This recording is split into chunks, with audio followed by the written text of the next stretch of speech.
오늘은 유머를 하나 이렇게 시작하려고 합니다. 안 웃길 수도 있어요. 나비 한 마리하고 꿀벌 한 마리하고 똥파리 한 마리가 만났습니다. 서로 자기 자랑을 막 합니다.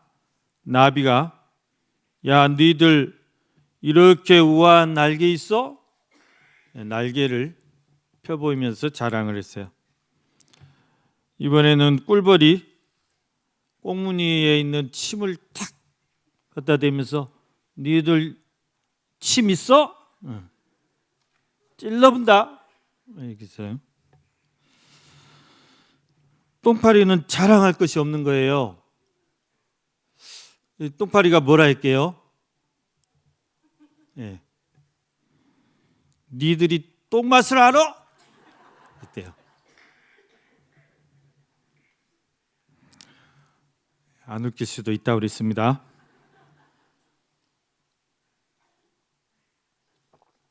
여러분들은 뭘 자랑하십니까? 자랑거리가 없으신 분들을 위해서 제가 세 가지를 말씀드리겠습니다. 첫째는 예수님 자랑하시면 됩니다. 예수님 자랑하시고 그 다음에 교회 자랑하시면 돼요. 교회 자랑하시고 그 다음에 목사님 자랑하시래요.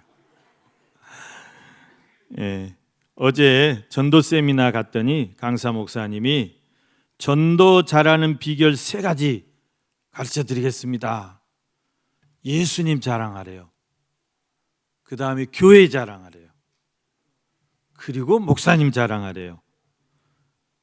여러분, 예수님 자랑 어떻게 해야 되죠? 예수님 자랑? 예수님 자랑 어떻게? 막상 하려면 뭐 말할지 모르잖아요. 이렇게 하시면 돼요. 예수님 믿으면 좋아라. 그러면 돼요. 예수님 믿으면 좋아라. 한번 믿어봐요. 가볍게. 예수님 믿으면 좋아요. 한번 믿어봐요. 그 다음에 교회 자랑 어떻게 해야 돼요? 교회 자랑 어떻게 해요? 충현교회 좋아라. 그러면 돼요. 충현교회 좋아라. 한번 와봐요. 그러면 돼요. 한번 와봐요. 목사님 자랑 어떻게 해야 돼요? 우리 목사님 좋아라. 그러면 돼요. 우리 목사님 좋아라. 그러면 돼요. 병원에 신방을 갔더니 여자분들만 이렇게 4분이 계셔요. 그런데 권사님이 얼마나 제 자랑을 해놨는지 들어가니까 우리 목사님 왔어. 우리 목사님 왔어. 겁나 잘생겼지? 그러는 거야. 겁나 잘생겼지? 그러는 거예요. 내가 잘생겼다고 했지? 제가 부끄러워가지고 신방을 할 수가 없어요. 뭔 말을 했는지도 모르고 기도하라는데 와, 부담스러워가지고 어떻게 했는지도 모르고 나왔어요. 그러니까 잘생겼다고는 하지 말아주세요. 잘생겼다고 하지 말아주시고 그냥 우리 목사님 좋다고 그러시면 됩니다. 여러분, 예수님 자랑하고 교회 자랑하고 목사님 자랑하면 전도가 절로 돼요. 전도가 절로 됩니다. 우리 옆에 분들하고 한번 인사하시겠습니다. 예수님 자랑합시다. 충현교회 자랑합시다. 목사님 자랑합시다. 올해 우리 표가 강권아의 들에다가 내 집을 채우란데 올해는 정말 전도에 우리가 사활을 걸어야 돼요. 전도. 근데 전도의 비결 해가지고 5손가락 이렇게 오른손 들어보세요 해가지고 5가지 비결 가르쳐 주시더라고요. 첫째 작정하고, 둘째 기도하고, 셋째 섬기고, 넷째 초청하고, 5째는 하나님께 맡기라 그러더라고요. 여러분 제가 작년에 막 했던 이하고 좀 비슷하죠? 네, 비슷하더라고요. 첫째, 작정해야 돼요. 작정하는데 어렵게 생각하실 거 없어요. 가까운 사람들, 가까운 데서 찾으시면 됩니다. 가까운 데서. 첫 번째가 누구예요? 가족. 네, 믿지 않은 가족이 있으면 가족이 1순위예요. 2순위 누구예요? 멀리 보지 말라고 그랬어요. 가까이. 교회, 내 구역. 그래, 지금 결석하고 있는 사람, 작년에 VIP 왔다가 안 오는 사람, 이 2순위예요. 3순위는 이제 내가 뭐 만나는 사람이라든가 이웃이라든가 이러면 돼요. 쉽죠? 작정하기 쉽죠? 자, 이 3순위 중에 한 사람만 작정하면 돼. 욕심내지 마라 그랬어요. 한 사람만 작정해가지고 11월 올해 16일이 VIP 축제입니다. 11월 16일 날 D-Day 정하시고 지금부터 뭐 해야 돼요? 기도하라. 기도. 전도 내가 하는 거 아니다. 하나님께서 하시는 거예요. 하나님께서 그분의 마음을 열어주셔야 되고 그분의 마음을 감동시켜야 되니까 하나님 누구 기도해야 돼. 기도. 여러분 3월부터 11월까지 우리 기도하면 하나님 안 이루어주시겠습니까? 기도하시고 섬기라. 세 번째, 섬기라. 커피를 3번 사래요. 또 밥을 3번 사래요. 그러면 거의 넘어온대요. 마지막 확실하게 선물을 3번 하래요. 자, 뭐 사라고요? 커피 3번, 밥 3번, 선물 3번. 선물 막 비싼 거 부담 갖지 마시고 양말이 좋아요. 양말 받으면 이제 기분 좋잖아요. 그러면 거의 10의 9는 넘어온다. 그리고 11월 17일, 16일 딱 초청하면 됩니다. 결과는 하나님 앞에 맡기세요. 여러분들은 거기까지만 하시면 돼요. 아시겠죠? 올 한 해 우리가 꼭 한 사람, 나도 한 사람, 여러분 빈자리 다 채우셔야 돼요. 오늘 우리 찬양대 28명 꽉 차니까 얼마나 보기 좋습니까? 여러분 옆에 빈자리 든성든성 하는데 다 채우셔야 돼요. 다 채우셔야 돼요.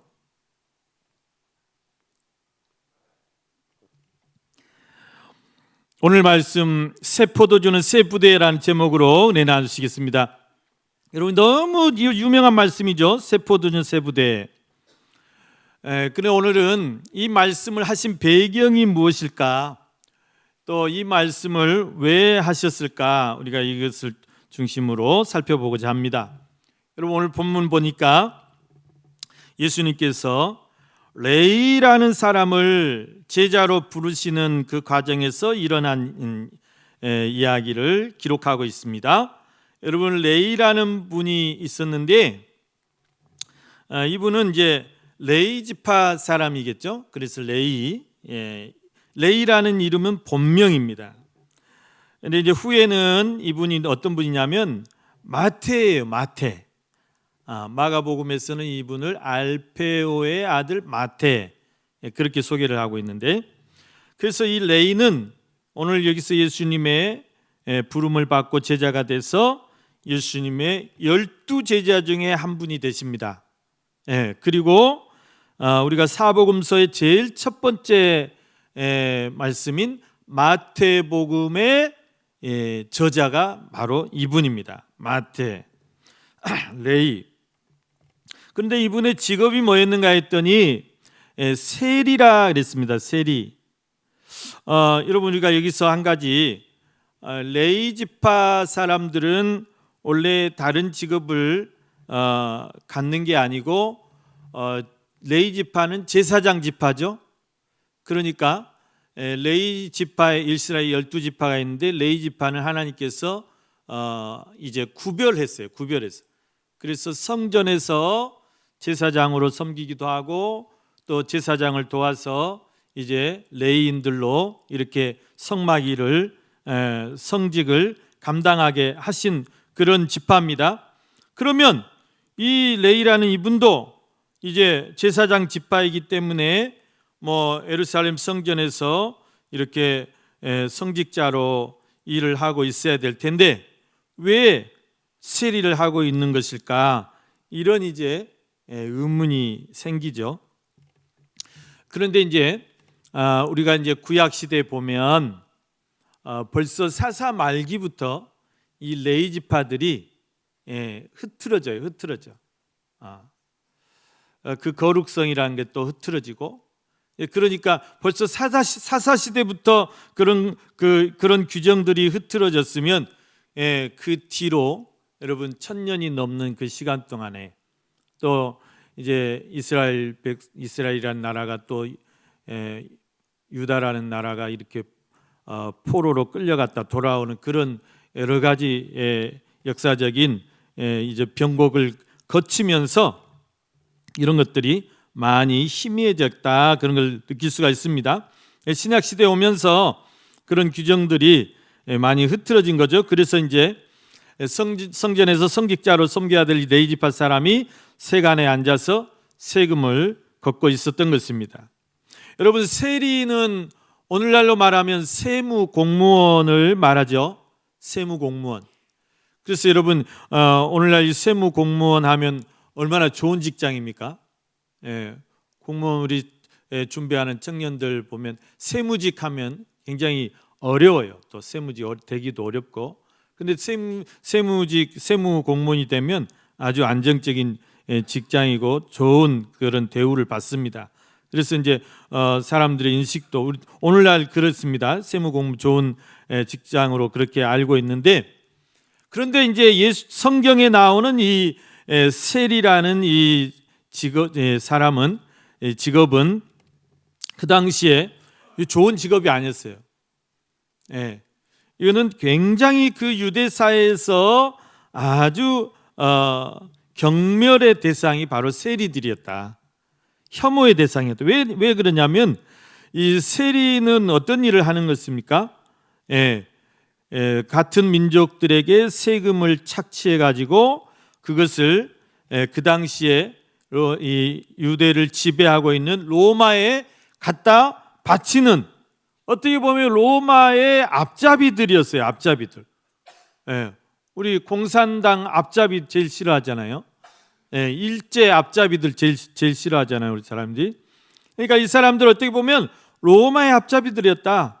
그래서 이 사람들은 자기들이 세리가 되기 위해서 이제 이 세리권, 그러니까 세금을 거둘 수 있는 그런 권리를 로마로부터 이거 받아야 되거든요. 로마에서 당국에서 허가를 해줘야 돼요.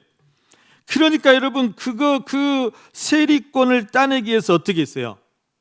엄청난 뇌물을 갖다 바치겠죠. 그래서 이제 세리가 되는 거예요. 오늘같이 우리가 막 공부 열심히 해가지고 시험 봐서 합격가 되면 얼마나 좋겠어요. 그런데 굉장히 부정적인 방법으로 그렇게 세리가 되는 거예요. 그래서 이제 그것도 이제 한시적인 기간이 정해져 있어요. 1년이면 1년, 2년이면 2년. 계속 이제 연장을 해야 되잖아요. 그러니까 어떻게 하겠어요? 자기가 예를 들어서 1억을 바쳐서 내가 올해 세리권을 따냈다. 그러면 그 10배를 뽑아내야 돼. 10배를. 그래서 내년에 또 연장하려면 더 갖다 바쳐야 되잖아요. 그러니까 이게 계속 이제 악순환이 되는 것입니다. 그러니까 자기가 그렇게 부정한 방법으로 이렇게 세리가 되니까 그것을 또 뽑아내기 위해서 어떻게 했어요? 물불 안 가리고 착취하는 거예요. 그래서 세리들은 아주 인정사정 없는 그런 사람들이었다는 것입니다. 여러분, 우리가 누가복음에 또 한 사람 세리 세무 공무원 나오는데 그 누구냐면 삭개오예요.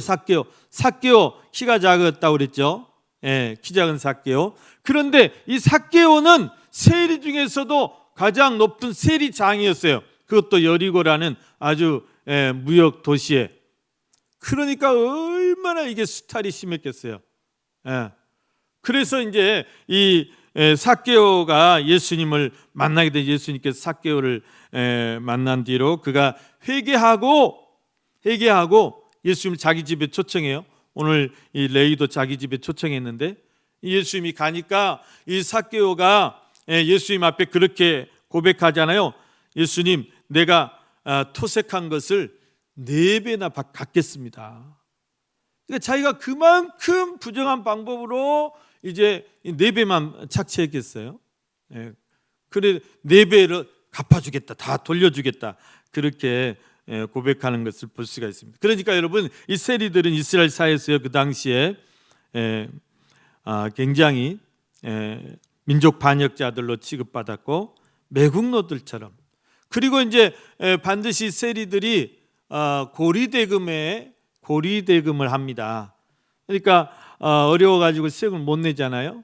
그러면 자기가 돈을 대신 대주고 엄청난 이자를 뜯어가는 거예요. 그래서 이 가난한 자들의 등골을 다 빼먹는 그런 수전노들이었다. 그리고 가장 싫어하는 대상이었어요. 누구도 이 세리들을 가까이 하지 않아요. 쉽게 말해서 유대 사회에서 이 세리들은 상종 못할 인간들이었다는 것이죠. 그런데 오늘 말씀에 보니까 그런 세리를 예수님이 찾아가신 거예요. 예수님이 찾아가셔서 이제 이 마태라는 이 세리를 자기 제자로 부르는 거예요. 너 나와 같이 일 안 해볼래? 나를 따라오라. 그 말은 예수님이 제자로 부르신 거였단 말이에요. 이 레위가 그 즉시 자기 모든 것을 버려두고 자기의 그 지위와 자기의 지금 그 기득권과 그런 어떤 부와 명예를 다 버려버리고 그 즉시 예수님을 따라서 예수님이 제자가 됐다는 거예요. 이것도 잘 이해가 안 되죠. 근데 아마 이렇게 생각해 봅니다. 아마 이 레위가 그 일을 하면서 일말에 양심에 항상 어떤 고민을 하고 있었던 것 같아요. 내가 레위 쪽인데, 하나님 구별한 레위 지파인데 내가 이렇게 살아야 되겠나? 그러니까 이렇게 수탈을 하면서도, 착취하면서도 늘 그게 괴로웠던 모양이에요. 그래서 이렇게 그 일에 이제 막 염증을 느끼고 있었던 그런 찰나에 예수님 만난 거예요. 여러분, 예수님께서 베드로를 부르러 가실 때도 베드로가 막 물고기도 잘 잡고 막 승승장구할 때 불렀습니까? 아니죠. 하루 종일 허탕을 쳤어요. 잡은 것이 아무것도 없어요. 허탈해가지고 그물 정리하고 있는데 예수님이 나를 따라오라. 그래서 다 버리고 예수님이 쫓았다 그랬어요. 이 레위가 아무튼 새로운 삶을 살기 위해서 예수님의 제자가 되기로 결심하고 예수님을 따라 나섰다 그랬어요. 그리고는 큰 잔치를 베풀고 예수님과 제자들을 자기 집으로 초청해서 함께 먹고 마셨다 그랬습니다. 여러분, 우리가 이 누구를 초청한다는 것, 이제 우리는 한국 사회는 그렇게 이제 서로 이웃끼리 나눠 먹고 그런 이제 사회이기 때문에 뭐 이웃하고 초청해서 밥 한 번 먹는 게 뭐 큰 의미냐 이렇게 생각이 되죠. 그런데 유대 사회나 저 뭐 서방이나 유럽이나 이런 데는요, 누구를 가정에 초청한다는 것은 굉장히 이거는 신중해야 돼. 신중해. 함부로 초청 안 해요. 그러니까 내가 그 사람에게, 내가 미국 가가지고 미국 그 누구에게 내가 초대를 받았다면 그거는 굉장히 중요한 일이에요. 잘해야 돼요. 저 사람이 나를 굉장히 중요하게 본 거예요. 그러니까 유대 사회도 마찬가지입니다. 이 지금 자기 집에 초청했다는 것은 이제 예수님을 단순히 예수님과 식사를 함께 한다는 그런 의미가 아니고 당신과 내가 이제 하나다. 하나다. 어떤 공동체 의식을 가지는 큰 의미가 있다는 것입니다. 그러니까 여러분, 이 광경을 지금 누가 다 지켜보고 있어요? 바리새인들이, 서기관들이. 유대인들이 다 지켜보고 있어요. 그 지켜보고 있다가 예수님과 제자들을 비방하는 거예요. 뭐라고 비방합니까? 너희가 어찌하여 저런 세리들과 어울리느냐? 저런 세리를 너희가 제자로 받을 수 있느냐? 어떻게 너희가 그런 놈들과 함께 먹고 교제할 수 있느냐?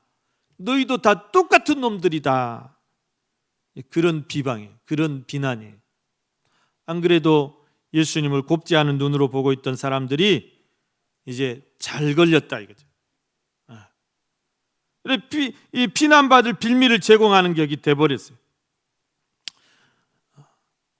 그러나 예수님이 그런 거 상관하지 않고 예수님은 그런 세리들도 예수님이 찾아가서 제자로 삼고 그 세리들도 회개하고 예수님의 제자가 되게 하시는 것이 예수님의 목적이신 것입니다.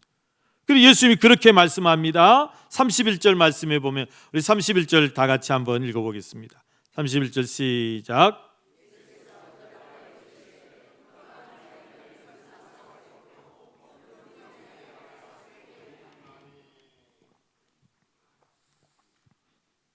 (32절까지) 32절까지 시작.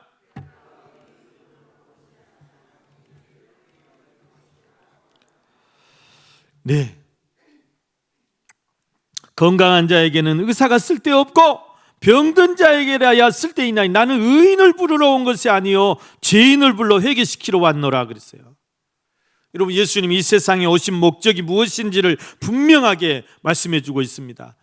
여러분, 예수님이 이 세상에 오신 목적이 무엇입니까? 그것은 바로 죄인들을 불러서 죄인들을 회개시켜서 그 죄인들을 제자로 삼고 그 죄인들을 일꾼으로 삼고 그 죄인들에게 새로운 사명을 주시고 새로운 삶의 목표를 제시해 주시기 위해서 예수님이 오신 것이란 사실이에요. 그렇지 않습니까, 여러분? 여러분, 건강한 사람에게 병원이 무슨 필요가 있겠습니까? 내가 건강한데 병원 갈 필요가 뭐가 있어요? 그러니까 나는 지금까지 병원 한 번도 안 갔다. 그분은 굉장히 행복하신 분이에요. 병원 갈 필요가 없는데, 여러분, 건강한 사람에게는 의사가 필요 없어요. 의사가 쓸 데가 없어요. 그래서 여러분, 천국에는 병원이 하나도 없대요. 천국에는 병원이 하나도 없어요. 우리가 사는 이 세상에서는 큰 병원이 있고 좋은 병원이 있고 좋은 의사가 있어야 그 지역이 발전되고 그 도시가 발전되지. 목포가 이렇게 어려운 게 뭡니까? 믿을 만한 병원이 없으니까 그래요. 그것도 굉장히 취약점 중에 하나예요. 그래서 반드시 국립의대를 목포로 유치해야 되는 거죠. 목포로 지금 거의 절반은 온 것 같아요. 여러분, 그래서 그렇습니다. 이 천국에는 병원이 없어요. 그리고 병원이 없으니까 의사가 무슨 필요가 있어요? 왜? 천국은 아픈 사람이 하나도 없기 때문에. 뭐 병든 사람이 천국 가면 다 나서버려요. 생명수 나무 잎사귀 뜯어가지고 그거 찧어가지고 붙이기만 하면 다 나서버려요. 만병통치약이다. 천국에는 병원이 없어요. 여러분, 여러분 축복합니다. 평생 병원을 안 가실 수만 있으면 한 번도 안 가시기를 축복합니다. 병원에서 여러분 이렇게 불러가지고 무슨 큰 상을 준다고 하면 그러면 가세요. 그런데 그런 일 아니면 병원 안 가시면 안 갈수록 좋습니다. 여러분, 이 세상 사람들이 다 건강하고 다 행복하고 다 평안하면 예수님이 오실 필요가 없었다니까요. 예수님이 뭐하러 오셨겠어요? 우리가 다 잘 살고 또 모든 인류가 가만 놔둬도 다 살다가 죽으면 다 구원받고 다 천국에 갈 수 있다면 예수님이 굳이 이 세상에 오셔서 십자가를 지실 필요가 뭐가 있겠냐고요. 예수님이 오실 필요가 없는 거예요. 다 의인이고 다 믿음 좋은 사람들이고 다 그냥 예수님이 십자가 안 져도 죄의 구속에 얽매이지 않고 죄를 이기고 다 천국 백성 된다면 예수님이 뭐하러 이 세상에 오시겠어요? 예수님 안 오셔요. 그런데 왜 예수님이 오실 수밖에 없었냐? 인간이 누구나 한 사람도 예외 없이 다 죄로 말미암아 죽을 수밖에 없고, 생로병사 한 번 태어나면 늙고 병들고 죽는 것이 정해졌어. 안 늙는 사람이 어디 있어요? 피부 쭈글쭈글하게 안 되는 사람이 어디가 있어요? 병 안 걸릴 사람이 어디가 있어요? 네? 안 죽는 사람이 어디가 있어요? 이건 해결할 수 없는 문제예요. 그게 끝이냐? 또 죽음 후에는 반드시 심판이 있는다고 그래서 그 심판이, 그 심판을 면하게 하기 위해서, 그 심판에서 우리를 구원해 주시기 위해서, 죄와 사망에서 구원해 주시기 위해서, 그 심판에서 우리가 자유케 하시기 위해서 우리가 이 땅에서 사는 모든 그런 육신의 질병과, 육신의 질병은 물론이고 부패한 우리 심령이, 부패한 우리 영혼이 고침받고 치유받고 회복되기 위해서 예수님이 이 세상에 오신 건 아닙니까? 그 말씀이에요. 내가 온 것은 의인을 부르러 온 것이 아니요 죄인을 불러 회개시키러 왔노라. 여러분, 예수님이 이 세상에 오셔서 정말 죄인들을 다 찾아다니시며 그 죄인들을 부르시고 제자로 삼아주시고 그들에게 새로운 삶을 주시는 이 일을 주저하지 않으셨단 말이에요. 아무리 사람들이 비방하고 아무리 사람 비난하고 너도 똑같은 놈이다, 너도 세리 같은 놈이다, 너도 죄인이다 비난해도 예수님이 그 목적으로 오셨기 때문에, 그러니까 이 의인들은 예수님 필요가 없는 거예요. 예수님이 의인들은 만나주지도 않았어요. 의로운 척하는 바리새인들, 서기관들, 종교 지도자들 만나주지도 않았어요.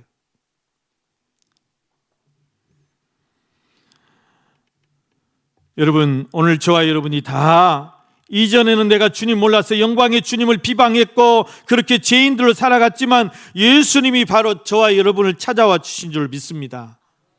나를 만나주시고 나를 불러서 회개시키시고 나를 예수님의 제자로 삼아주시고 나를 교회의 일꾼으로 세워주시고 나에게 새로운 삶의 목표를 주시고 새로운 사명을 주시고 새로운 피조물이 되게 주셨다는 사실입니다. 그러니까 여러분, 기독교는 이렇게 하나님이 죄인을 직접 찾아가시는 종교가 기독교예요. 다른 불교나 이슬람교나 무슨 다 세상의 종교는 뭐예요? 구도자. 자기들이 열심히 신을 찾아가, 자기들이 열심히 돌을 닦으려고 수련을 해. 자기들이 열심히 하나님 신을 찾아. 구도자의 종교의 다른 데는. 우리는 구도자의 종교가 아니에요. 하나님이 직접 죄인들을 찾아오셔서 그 죄인들을 회개시키고 그 죄인들을 구원하시고 그 죄인들을 제자 삼아서 하나님의 나라를 확장해 가는 것이 기독교라는 말씀입니다. 여러분, 하나님 죄에 빠진 아담을 찾아오셨죠? 아담아, 네가 어디 있느냐?